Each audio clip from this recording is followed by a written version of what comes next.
Monsieur le gouverneur, chers lycéens, après cette pause musicale que j'espère vous avez appréciée, je vous propose d'accueillir notre prochain invité, Monsieur Villeroy de Galhau, le gouverneur de la Banque de France. Monsieur le gouverneur,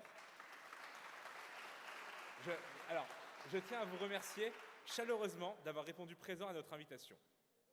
Alors que le thème de l'envol est sur toutes les lèvres depuis ce matin, parlons désormais d'un envol qui fait moins plaisir. L'inflation et l'envol des prix. Les bouleversements géopolitiques, la réorganisation globale des chaînes d'approvisionnement, le réchauffement climatique sont tant de menaces sur notre ère et notre stabilité financière. Votre rôle, pour faire très simple, garantir que malgré les incertitudes, nos prix restent stables et notre système financier en place. Diplômé de l'école polytechnique, école par ailleurs membre de la Grande Tribune, puis de l'École nationale d'administration, vous avez occupé des fonctions de direction au ministère de l'économie, à CTLM, à la Direction générale des impôts, à la BNP Paribas, avant d'être nommé à la tête de la Banque de France. Je vous laisse en compagnie de Léa, ainsi que de Cyrine et de Mariama, deux lycéennes venues avec l'association Révèle, pour un échange qui, je l'espère, sera des plus fructueux.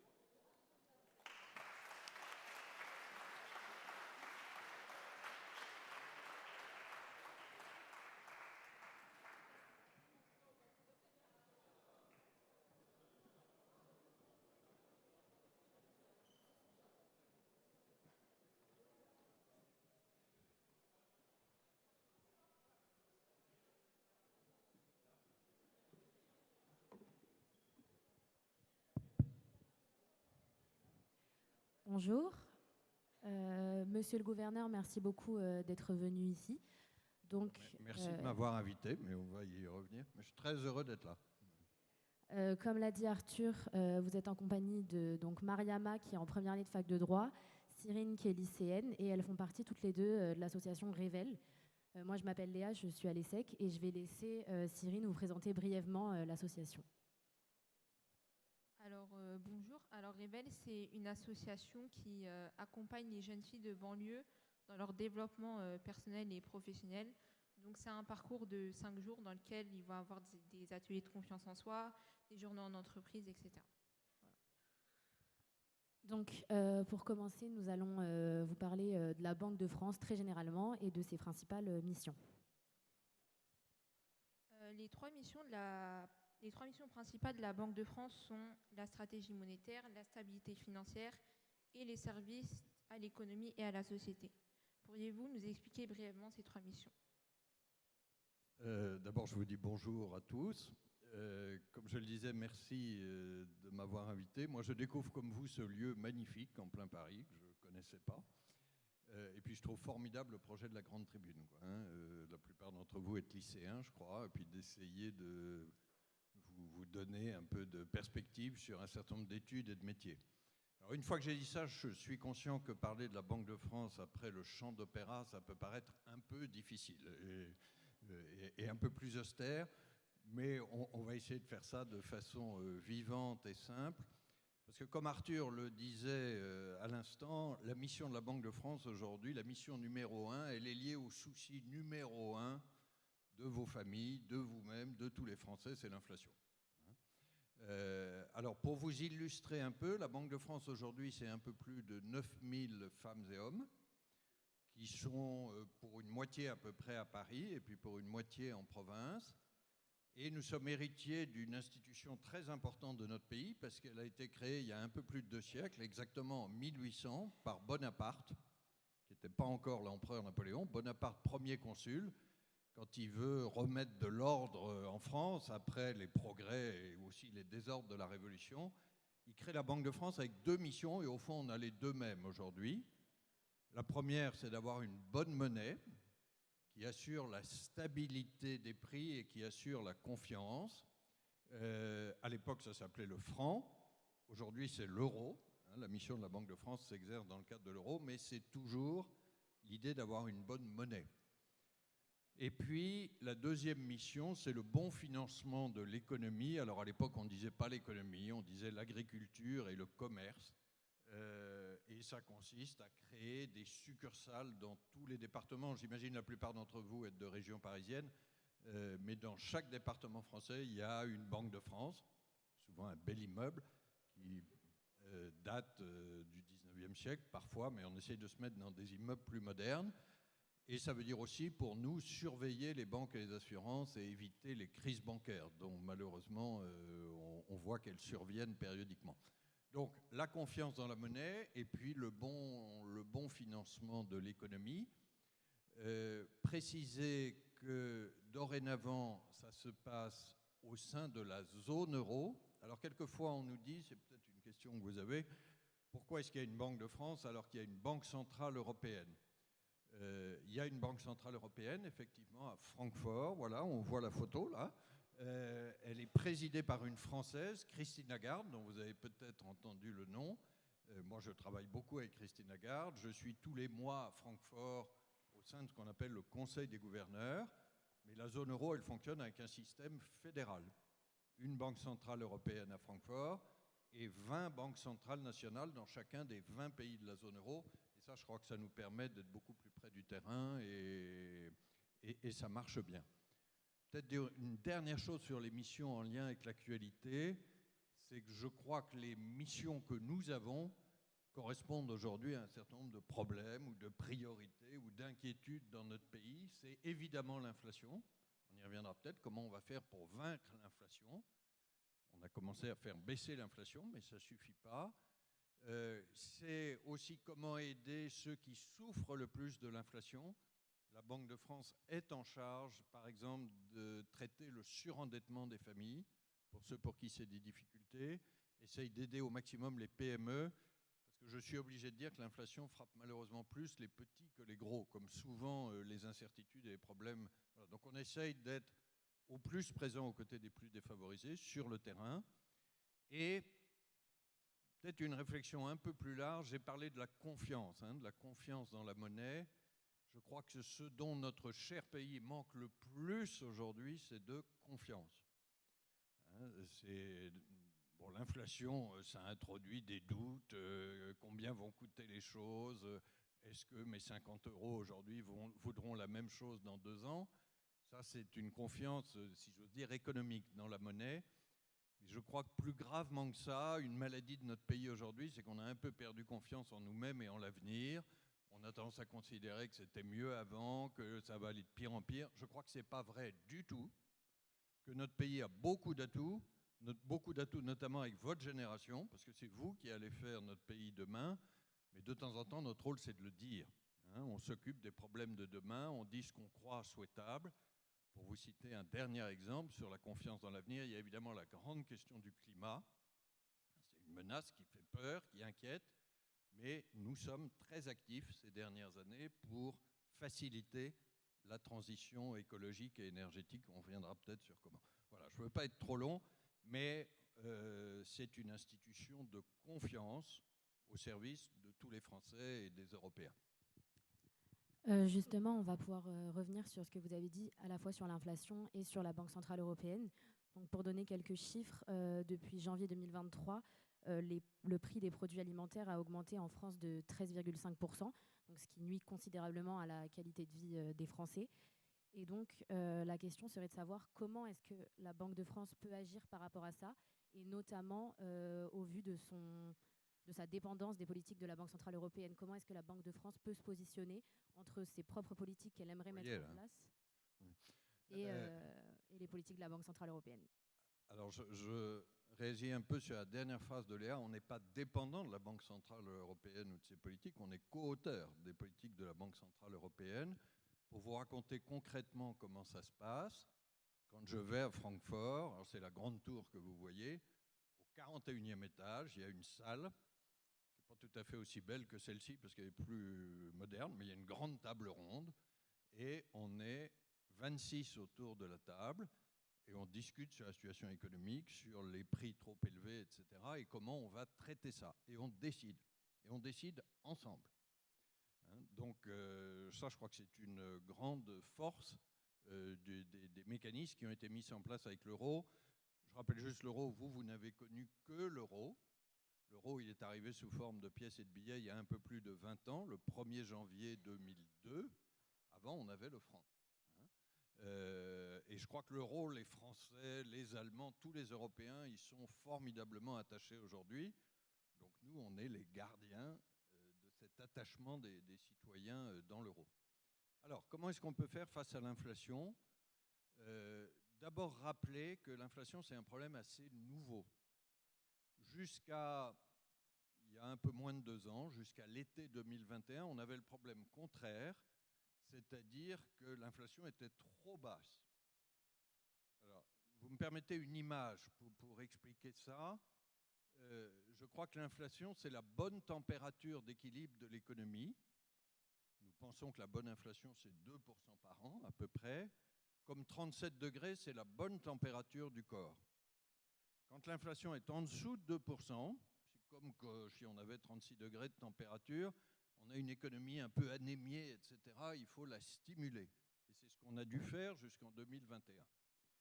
En sens inverse, quand l'inflation passe au-dessus de 2%, ce qui est le cas depuis l'été 2021, là c'est la surchauffe, la fièvre, et il faut un peu calmer la fièvre. C'est ce que nous faisons en remontant les taux d'intérêt.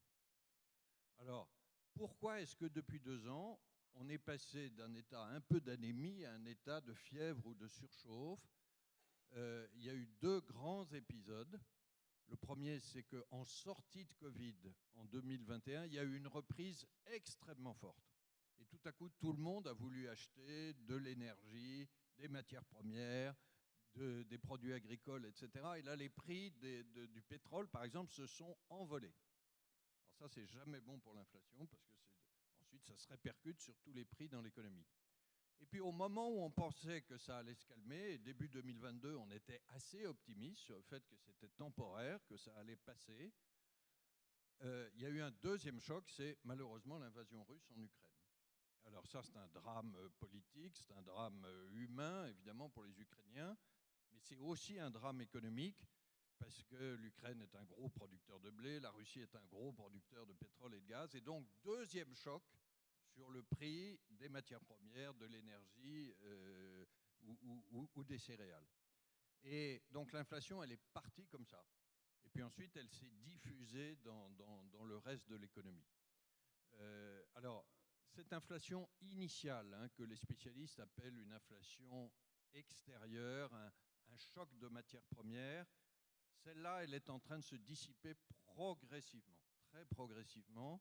Je ne sais pas si vous vous rappelez sur l'énergie, à l'automne dernier, tout le monde était soucieux de l'évolution des prix à la pompe. Le prix de l'essence au-delà de 2 € par litre, etc. Ça s'est calmé. Pourquoi ? Parce que le prix du pétrole a redescendu. Maintenant, Léa l'a dit, c'est le problème des prix alimentaires. Ils sont beaucoup trop hauts.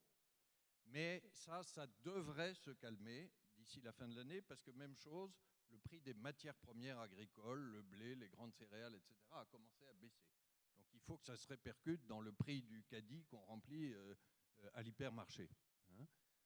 Mais ce que je viens de dire là, l'énergie, l'alimentaire, ça fait à peu près 30% de notre consommation.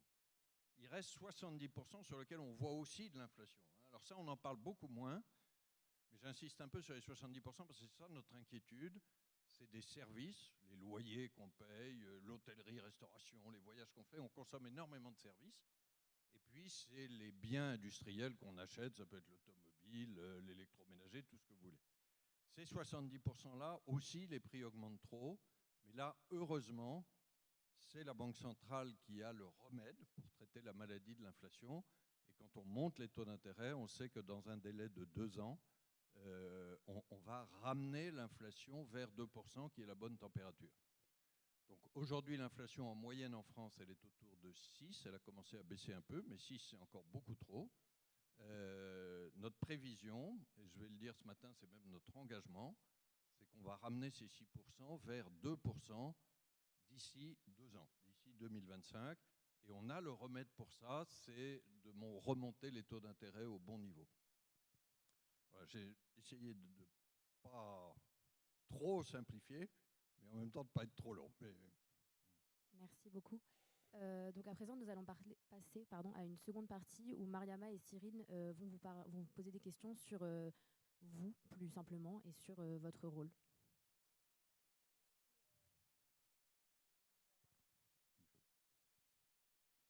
Merci de nous avoir présenté votre métier. En tant que gouverneur de France, est-ce que vous pouvez nous expliquer votre quotidien ou nous donner une journée type plus précisément? Merci. C'est une bonne question. Alors, je ne crois pas qu'il y ait de journée type.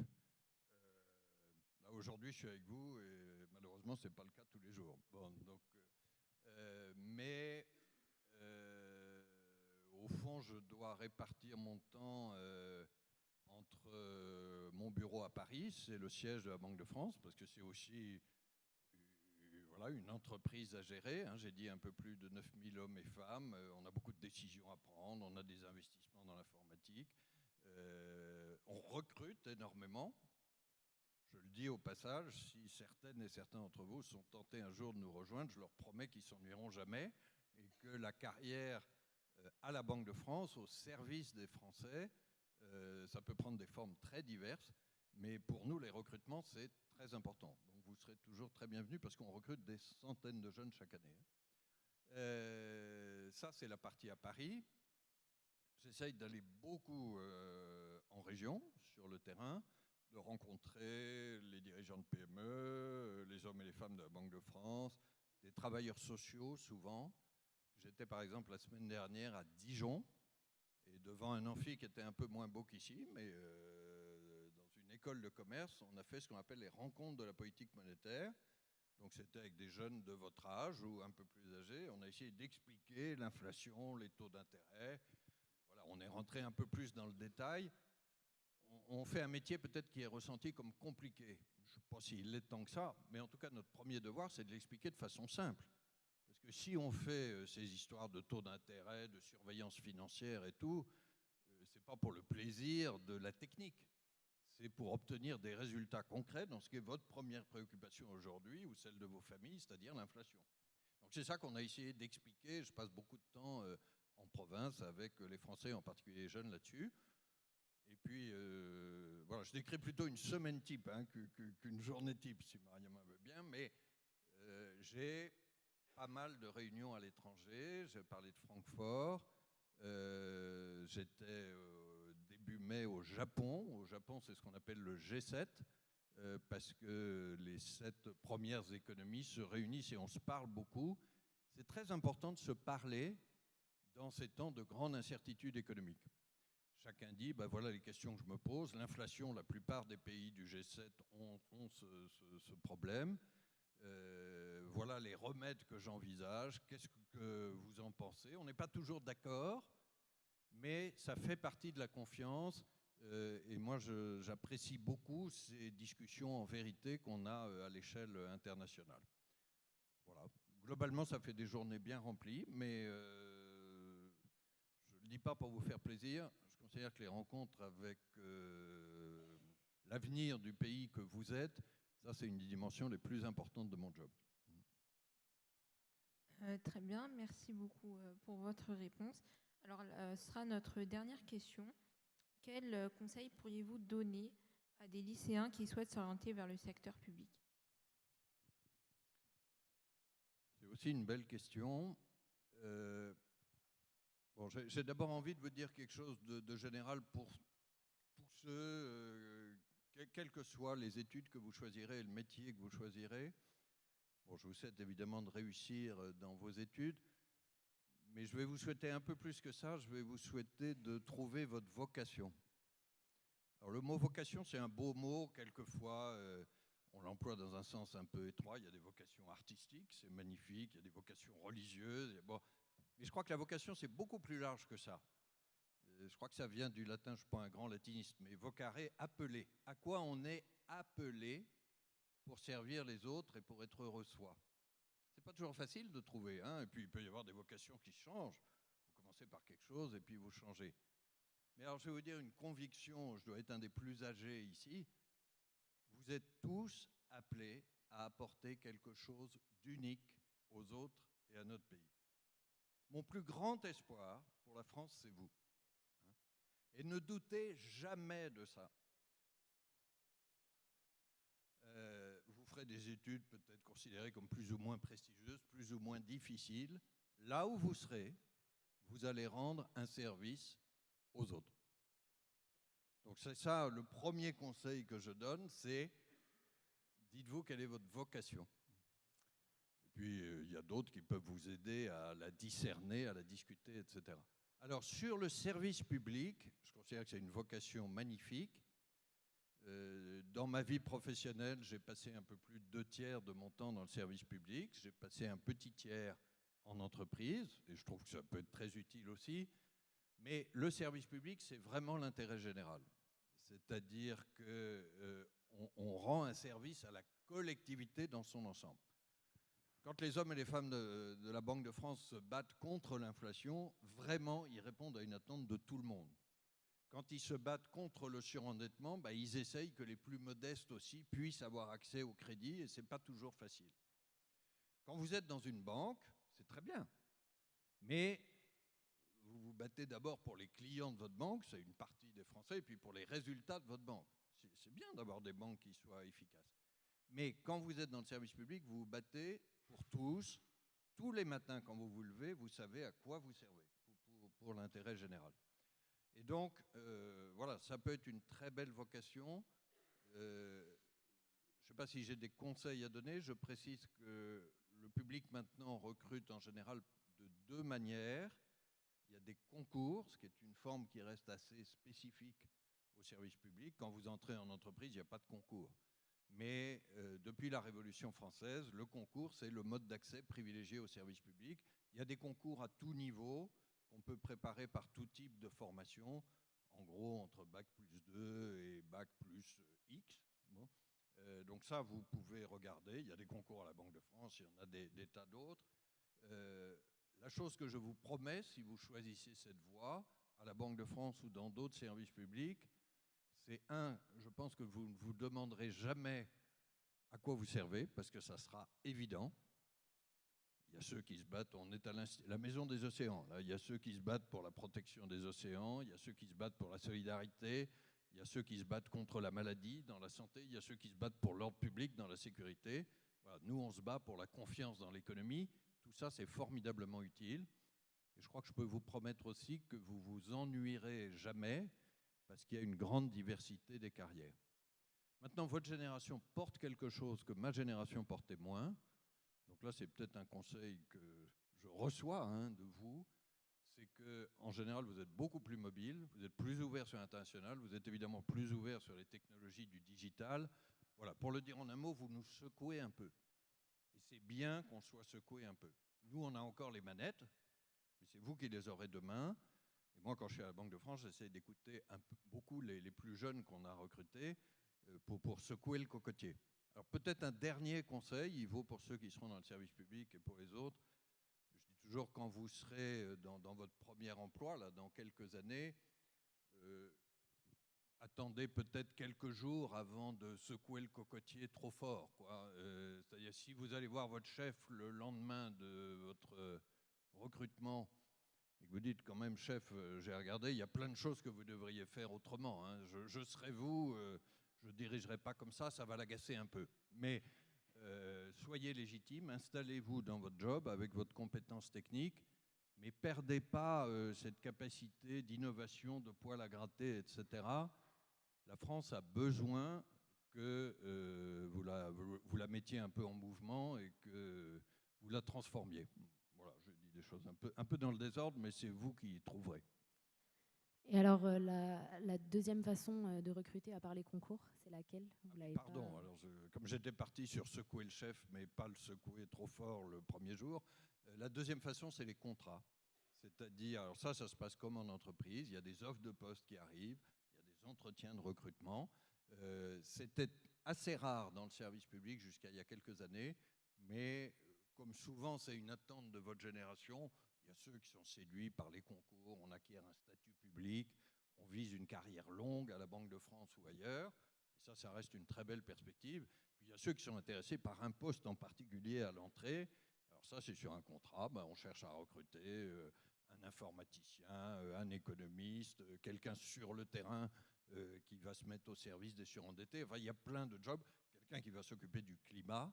Ça, c'est plus par contrat et par recrutement classique. Merci beaucoup. Comme vous le souhaitiez, on a maintenant un petit temps d'échange avec le public, donc on va passer aux questions. pas s'il y a des micros qui circulent. Si vous voulez bien juste vous présenter. Puis... Bonjour, je m'appelle Omar, je suis lycéen en terminale du coup. À quel endroit? Au lycée Bergson à Paris, dans le 19e. Et donc tout à l'heure vous parliez du G7 et j'avais une question. Début avril, la part des BRICS en tout cas dans le PIB mondial était à environ 31% contre 30% pour le G7. Et je voulais savoir, est-ce que pour vous, les BRICS rentrent dans une surpuissance comparée au G7 économiquement parlant, surtout que certains pays d'Afrique veulent rejoindre les BRICS? Alors, ça aussi, c'est une question très importante, et merci à Omar. Je vais vous paraître très très vieux. Je le suis beaucoup plus que vous. Mais quand j'avais votre âge, on avait un problème colossal, sur lequel on a heureusement beaucoup avancé, c'est les inégalités nord-sud. À l'époque, les pays riches, dont le G7, avaient une énorme avance par rapport à tous les pays du Sud qui regroupaient la majorité de la population, mais qui avaient une minorité de la richesse. La Chine, l'Inde, l'Amérique du Sud étaient des pays très pauvres. Et je ne vous parle pas d'il y a 200 ans, hein, je vous parle de quand j'avais votre âge. Vous pouvez faire le calcul, ce n'était pas il y a 200 ans quand même. Il y a une grosse quarantaine d'années, je suis obligé d'avouer. Ce qui s'est passé aujourd'hui, et c'est une fantastique bonne nouvelle, c'est que ces pays ont décollé économiquement grâce aussi à la mondialisation. La mondialisation est très critiquée, je crois qu'il faut lui donner des règles, un dialogue, etc. Mais il faut reconnaître que la mondialisation économique a permis le décollage de la Chine, de l'Inde, du Brésil, etc. L'Afrique est malheureusement encore un peu en retard dans le décollage, mais ça commence. Alors du coup, il se passe que... je vais rester au vouvoiement, c'est ça la règle de la grande tribune, ou je peux dire... Oui, je vais rester au vouvoiement. Il se passe que vous dites dans la question, qui est que maintenant les pays des BRICS pèsent autant que les économies avancées. Alors quelquefois ça fait peur. On dit il y a la puissance chinoise, il y a la concurrence de l'Inde, etc. Non, je crois qu'il faut qu'on accepte sur le plan économique que heureusement que ces pays ont décollé. Alors après, il y a des rivalités politiques. On pense ce qu'on veut du système politique chinois. Et évidemment, il y a des pays malheureusement agressifs sur la scène internationale. Mais sur le plan économique, c'est une bonne nouvelle. Et donc, il faut que notre dialogue s'élargisse. On ne peut pas dialoguer seulement dans les pays du G7. Je crois qu'on continuera à se parler entre nous parce qu'on a un peu les mêmes problèmes. On a des économies avancées, on a des pays vieillissants. On a quelquefois, il faut bien dire, dans la coalition pour soutenir l'Ukraine, on a des positions qui sont proches. Mais il y a aussi ce qu'on appelle le G20, c'est-à-dire ça, c'est les 20 plus grosses économies de la planète. Et pour vous citer l'exemple, le G20 l'année dernière a été présidé par l'Indonésie, cette année par l'Inde, l'année prochaine par le Brésil. Là, on n'est plus dans des pays du G7. Et on se retrouve tous, et ces pays nous disent ce qu'ils attendent de nous. Et puis, donc j'étais en Inde au mois de février, sous la présidence indienne. Et puis, il y a des institutions internationales, le Fonds monétaire international, la Banque mondiale, on se retrouve 2 fois par an. J'étais à Washington au mois d'avril, c'est juste pour vous illustrer. Tous les pays doivent être autour de la table et pouvoir se faire entendre. Parce qu'on a des sujets communs aux pays du G7, comment on traite l'inflation, etc. Mais on a des sujets communs à toute la planète, par exemple le climat. Donc, ces pays, ils n'étaient pas autour de la table il y a 40 ans, ils le sont maintenant, c'est très bien. Et je crois que plutôt que de se préparer à toujours une compétition, il vaut mieux qu'on résolve ça par le dialogue. Ça ne veut pas dire qu'on est toujours simplement d'accord, mais on se parle, on se fait confiance, on partage nos problèmes et on essaye de partager les solutions.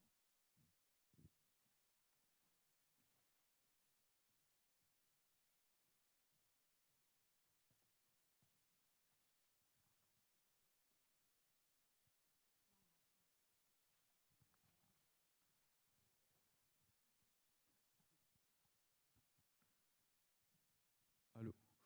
Bonjour, merci d'écouter ma question. Je vais commencer un stage. D'abord, je m'appelle Mnatsek Nian à Rennes. Je suis en master à l'EM Grenoble. Je vais commencer un stage chez la BNP. J'ai vu que vous y avez travaillé. Je vais travailler dans la restructuration de la dette en stage. Et donc, j'aurai des réunions avec le FMI. Et je me demandais quels sont les défis futurs du FMI? Est-ce qu'on ne devrait pas arrêter de prêter aux pays qui n'arrivent plus à rembourser leurs dettes? Je pense notamment à la Tunisie. C'est un dossier sur lequel j'ai travaillé dans le cadre de mes entretiens pour ce stage-là. Donc on voit qu'aujourd'hui, par exemple, la Tunisie n'arrive plus à s'en sortir. Elle est à 95%, elle est endettée à l'ordre de 95% de sa dette publique, et c'est que sa dette publique. Il y a aussi son déficit budgétaire. Le FMI est en train de négocier un contrat d'aide, un énième contrat d'aide. Et voilà. C'est quoi les défis pour demain? Merci beaucoup. Alors vous allez faire un stage assez pointu, donc je vais pas répondre à la partie technique de la question, mais je vais dire un petit mot, et au fond ça prolonge la question tout à l'heure, de la vocation, j'aime bien ce mot, des institutions internationales. Le Fonds monétaire international, souvent, il a mauvaise presse. Hein. Il est vu comme une espèce de gendarme de l'orthodoxie économique qui impose dans les pays ce qu'on appelle des programmes d'ajustement. Alors, il faut couper dans les dépenses, etc. Il faut augmenter les impôts. Tout ça n'est pas très populaire. Bon. Je crois que la vocation du FMI, c'est un peu différent. C'est d'aider les pays qui sont en difficulté à un moment dans la communauté internationale de revenir dans le groupe. Et pour ça, il faut toujours combiner deux choses. Et c'est assez souvent vrai dans la vie, au-delà du FMI. Il faut combiner un effort du pays concerné. Vous avez cité la Tunisie, c'est un pays qui nous est très cher et qui est, c'est vrai, en grande difficulté aujourd'hui. Hein ? Donc il y a un effort du pays concerné, mais il y a aussi une solidarité de la part des autres. Et tout l'art des programmes du FMI, c'est comment combiner les deux. Parce que si vous remettez toujours de l'argent extérieur sous forme de prêts, c'est des prêts qui ne coûtent pas très cher, mais si vous remettez toujours de l'argent extérieur, mais que le pays n'adopte pas du tout les bonnes politiques économiques, n'a pas de dynamisme interne, ça ne marchera pas. Vous ne développez jamais un pays entièrement par l'extérieur. Je crois beaucoup à l'aide publique au développement, mais si elle ne s'accompagne, ça c'est l'aide publique au développement, c'est ce qui vient de l'extérieur, si elle ne s'accompagne pas d'un dynamisme intérieur, ça ne marchera pas. Et en sens inverse, si vous mettez trop l'accent sur l'ajustement, les efforts, et que l'argent n'est pas là, bah les pays disent vous êtes gentils, mais on est déjà parmi les plus pauvres et vous nous demandez de nous en sortir tout seuls. Voilà. Tout l'art, c'est de trouver l'équilibre. Et c'est très compliqué à chaque fois. Hein. La France fait partie de ceux qui souhaitent que le FMI ait de plus en plus de ressources pour pouvoir de plus en plus prêter aux pays qui en ont besoin. Je vais vous citer un exemple positif sans rentrer dans la technique, mais au moment de la crise Covid, les pays du FMI ont décidé de créer des liquidités internationales, ce qu'on appelle des DTS, droits de tirage spéciaux, pour un peu plus de 600 milliards de dollars, une somme très importante. Et la France plaide pour qu'une part significative de ces 650 milliards de dollars soit réallouée, redirigée vers les pays les plus pauvres. On veut réunir au moins 100 milliards de dollars pour les pays les plus pauvres. On n'y est pas encore, mais ça, c'est une bataille qui a du sens. Donc, j'insiste un peu là-dessus parce que je crois qu'à travers les débats économiques et financiers qui peuvent paraître très austères, très égoïstes, etc., la finance n'a pas bonne presse, bien sûr. Mais la finance, c'est un instrument. La finance peut servir, doit servir à la solidarité. Je trouve que le FMI en est une bonne illustration. Une autre question? Alors après, je ferai un appel à des questions de lycéennes ou d'étudiantes parce que... Mais allez-y. Mais je remarque que les garçons posent souvent plus spontanément les questions alors que les filles posent d'excellentes questions. Ah ben voilà, très bien pour après. Mais allez-y là. Bonjour Monsieur le Gouverneur, je m'appelle Hugo Beloin, je suis au lycée Sacré-Cœur à Angers. Et donc vous n'êtes pas tous de région parisienne, là, entre Grenoble et Angers, c'est bien. Oui. Et tout à l'heure vous parliez de confiance. Aujourd'hui on voit le développement des monnaies alternatives comme les crypto-monnaies, alternatives à l'euro, qui possèdent des avantages et des technologies différentes de celles de l'euro, qui peuvent les définir comme une monnaie complémentaire à l'euro. Que pensez-vous de ça? Est-ce que vous y voyez un intérêt économique et et dans le temps, en fait, comment ça peut évoluer? Merci. Alors je vais y aller assez franco, je vais peut-être vous décevoir, j'y vois pas un intérêt colossal. Mais je vais vous dire pourquoi. Alors il y a un intérêt technologique. Moi je crois beaucoup à la technologie de la blockchain, au fait qu'on puisse échanger pas seulement de l'argent, mais aussi des informations, des contrats, etc. Ça je crois que c'est un énorme progrès. D'ailleurs la Banque de France utilise la blockchain et nous lançons avec Christine Lagarde un projet qu'on appelle d'euro numérique.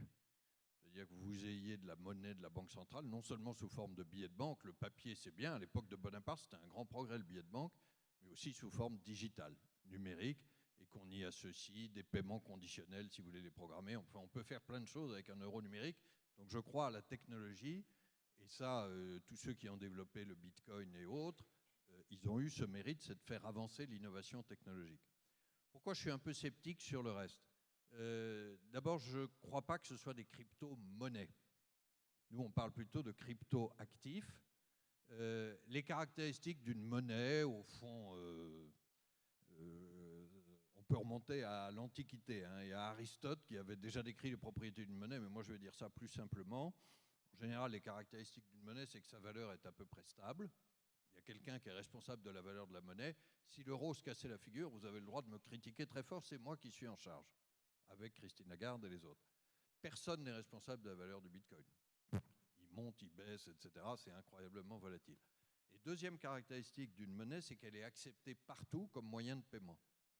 Or, les paiements en Bitcoin, il faut l'accord des deux parties et c'est finalement assez rare. Il n'y a pas énormément de gens qui acceptent des transactions en Bitcoin. Donc, c'est des crypto-actifs. Pour le dire autrement, c'est des instruments financiers qui peuvent être des objets de placement, mais des objets de placement très risqués. Il y a eu une époque, l'illusion que dès que j'investissais en Bitcoin, j'étais sûr que ça monterait, que j'allais pouvoir m'enrichir facilement. Malheureusement, il y a beaucoup de gens qui se sont brûlés les ailes. Ça monte, ça descend, etc. Donc, les gens peuvent investir en Bitcoin. Le seul conseil que je peux donner, et là je suis dans mon job de confiance financière, c'est que c'est un investissement réservé à des personnes qui peuvent prendre des risques très importants, parce qu'on peut y perdre tout son argent. Et donc, voilà, je pense que ce n'est pas un investissement recommandé à la majorité des citoyens, ni même à la majorité de vous tous. Voilà. Il y a des risques très forts, pour le dire autrement. Peut-être votre question là-haut ? Oui, bonjour monsieur. Je m'excuse pour les bêtises que je pourrais commis. Ça fait que 5 ans que je parle français. Vous le parlez très bien. Mais... Merci. Mais ma question, ça concerne l'inflation et c'est tranché sur 2 axes. La cause et les conséquences de l'inflation qu'on constate actuellement. La cause, vous avez parlé tout à l'heure, peut-être de l'inflation est liée, je pense, à un manque de souveraineté énergétique et la dépendance de l'Europe sur les acteurs pétroliers. Les conséquences de cette phénomène d'inflation, c'est, je pense, une augmentation dans les inégalités économiques dans un pays parce qu'on constate les bénéfices de record dans les groupes comme Total, par exemple. Mais en même temps, la classe qui est la plus touchée par l'inflation, ce sont la classe moyenne ou ouvrière. Et donc, ma question, ça concerne l'évolution, ou dans quel sens évolue la volonté politique en France, justement par rapport à la dépendance sur les acteurs externes et les inégalités économiques en croissance dans ce pays. Merci, c'est 2 bonnes questions. Je vais essayer de répondre assez vite pour qu'on puisse prendre encore 1 ou 2 questions. Sur la dépendance énergétique, vous avez tout à fait raison. L'inflation pétrole et gaz a frappé beaucoup plus l'Europe que les États-Unis. Pourquoi ? Parce qu'on importait tout notre pétrole et notre gaz. On ne produit pas de pétrole et de gaz, en gros, en Europe. Alors ça, je crois que c'est une raison de plus pour accélérer la transition écologique. On avait une première raison pour sortir des énergies fossiles, bien sûr, c'était la raison climatique. Alors Après, il y a un débat entre Européens. Hein. Il y a l'Allemagne qui dit « je ne veux pas de nucléaire, je ne veux que du renouvelable ». Il y a la France qui dit « je veux les deux ». Je pense que c'est plutôt la France qui a raison. Mais de toute façon, l'Europe doit développer les énergies non fossiles pour des raisons climatiques et pour des raisons de souveraineté. Si on veut produire notre propre énergie, ça sera une énergie décarbonée. Donc, il faut vraiment accélérer là-dessus. Alors, ça prend un peu de temps parce qu'il faut faire des investissements, etc. Et entre-temps, on est amené à continuer à importer du gaz, à garder des centrales à charbon. C'est pas génial, mais ça ne doit être qu'une solution de transition. Après, l'autre question, par ailleurs, il faut qu'on réduise notre consommation d'énergie. Hein. Une fois, j'étais devant un public un peu comme ce matin, et il y a quelqu'un qui a dit « mais c'est bien ce que vous nous dites sur l'inflation, mais moi, qu'est-ce que je peux faire pour aider à la lutte contre l'inflation ?» Je trouvais la question sympa. Et je lui ai dit « écoutez, c'est quand même nous qui avons l'essentiel du job, mais ce qu'on peut faire, chacun de nous, c'est réduire notre consommation énergétique. Parce que si on diminue la demande d'énergie, tous ceux qui ont fait un peu d'économie ici savent que l'inflation, c'est le résultat de l'équilibre de la demande et l'offre. S'il y a moins de demande, les prix de l'énergie vont continuer à baisser. Et puis on contribue à la transition climatique. Alors sur les inégalités, je crois que c'est une question très sensible. Je vais aussi vous faire un petit retour arrière.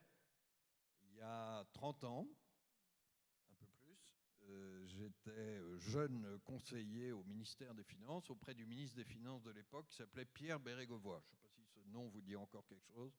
Oui, je vois sur quelques visages, ça ne dit rien du tout. C'était un ministre que j'aimais beaucoup, il n'avait pas fait d'études, etc. Mais lui, il avait trouvé sa vocation dans la politique. Et malheureusement, il s'est suicidé après avoir été Premier ministre il y a exactement 30 ans. Ça reste une histoire très triste.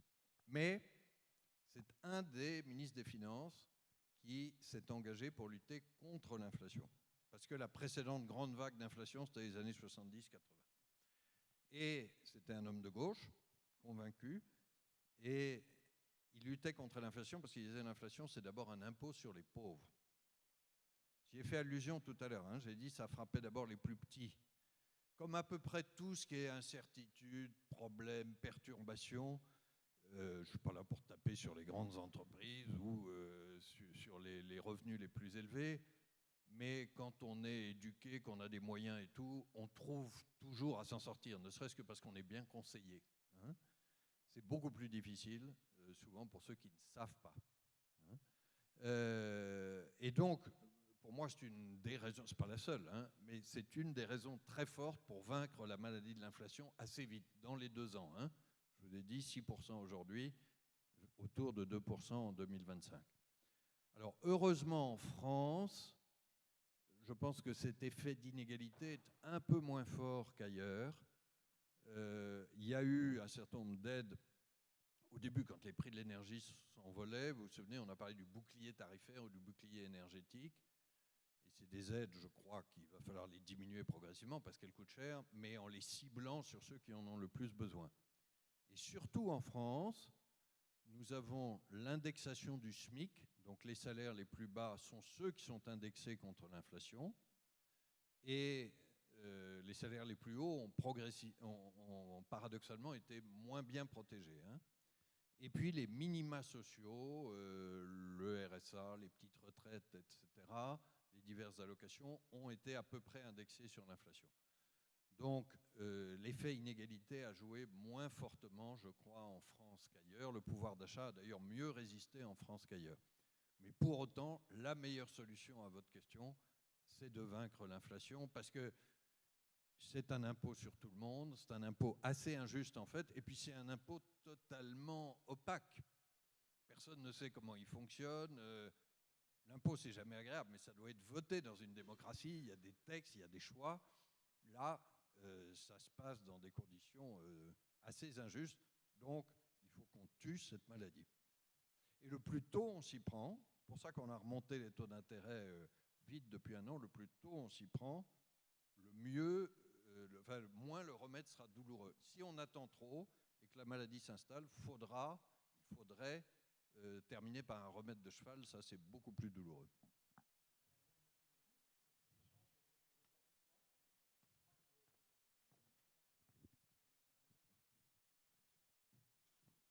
donc venu le temps de mettre fin à cette intervention. Donc merci beaucoup pour ces éclaircissements, pour le temps et l'échange que vous avez eu avec nos lycéens, nos étudiants aujourd'hui. Pour tous ceux qui souhaitent aller voir les sponsors, vous avez encore l'occasion pendant la pause de midi. L'après-midi reprend à 14h. On vous invite à venir un petit peu en avance, une dizaine de minutes avant, dans ce même amphithéâtre pour les interventions de l'après-midi. Vous avez également la possibilité de déjeuner qui vous est offert par la grande tribune. Pour ce faire, il suffit de vous rendre dans le hall. On va vous accompagner au collège Sévigné où vous pourrez prendre des déjeuners à emporter. Vous avez des petits paniers repas. Et nous avons hâte de vous retrouver cet après-midi. Et je vous invite à applaudir encore Monsieur le Gouverneur pour cet échange.